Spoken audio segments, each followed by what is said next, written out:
Ağıt getiren iyi bilime mana. Toy sağın şart gider öňe. Biz senin aydın şek. Biz sen bağışın çıkaydık mı kakşar Türkmen ola. Türkmen ola atlı sazlı ve kandır.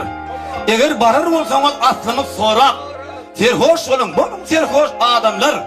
Şeravşık değerler. Sunmutu karab diyen sözleri biminnet yadımda düşüyor. Şoň için Nurcan'ı hormatlap hemişe şulaydım. Aydılayan eklanlar. Dağındır emin.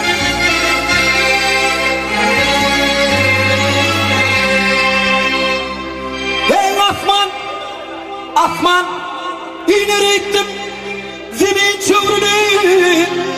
Ak çövrülü. Çövrülü. Çövrülü.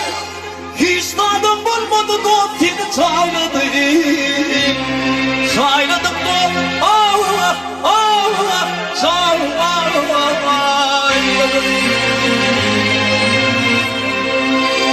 Hey gidiverdim aramından kaynanayım. Ak kaynanayım. Siz etmedik güne gülün ağladım. Ağladım da Allah Allah Allah.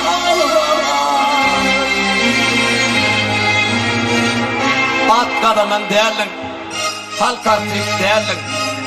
Yönün Uğurcan sen bizim üçün delin. Yeketek nuruşka ol yürekte kaldın. 100 yıllan, 1000 yıllan, doğar mı? Doğmaz mı şeyle bir tanant? Beğmir adım Marokka uğradık. Hukka kaka yeniş ordenini taktın sen. Kulağıma adı bilen ömür değişip, iyi günüme gülkü payla öttüm sen. Geçtin sen. Hey durmuş giderken bağlarda kayıp. Kayıp.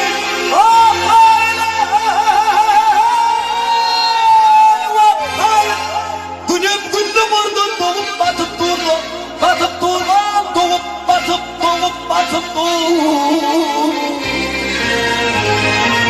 Ay canan bana gelininde İsrail. Ulan gözüme kapılarına batıp durma. Dözmedi. Hani Fatih Allah dostum canını.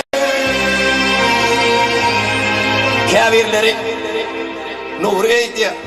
Nur planın soyuna deydiye deyip teslik bilen pişirdi ya sen hattı.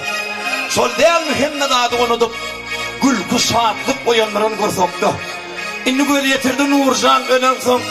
Akıllar hem nadallar göreyin kursoğunun köyüklüğüne. 3 adım öne yörep boyun alalım adamlar. Şol adamın cuda büyüklüğüne en tek aramada gereklerine men bilmedim inni sayrarka haçan karkaranın gidilmedim doğutarı bu akşam oğuzun yaşadık vardı elimizde durdu adı neye vardı Umut Kaka şükür